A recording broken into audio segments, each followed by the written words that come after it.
Napakaganda naman dito. Ay, yung bahay ko, Jen. Yung bahay ko, Jen. Parang ano.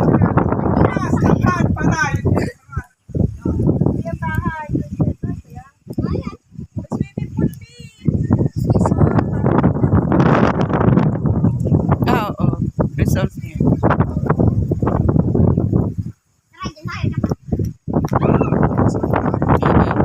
Maganda yung doon. Ayun, nasa baba. Kaya nga. Parang pumunta na rin tayo dun sa ano. Sabi mo si Jet yung timayitan. Kape muna tayo, Kuya Jet. Ano? Wala namang bayad to eh. Wala na ba tayong pagkain doon? Oh, Nathan. Pag dito maustos yan, dire-diretso ka. Nathan, hindi ka titigil dyan. Maniwala ka sa akin.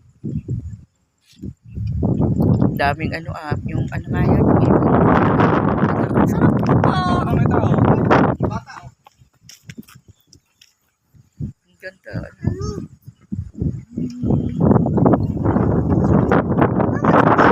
Salmon tea. Mga malolobot na rin. Ito nga, atras din sa gitna. Ito nga si Luis. Luis, lang na, picture kita.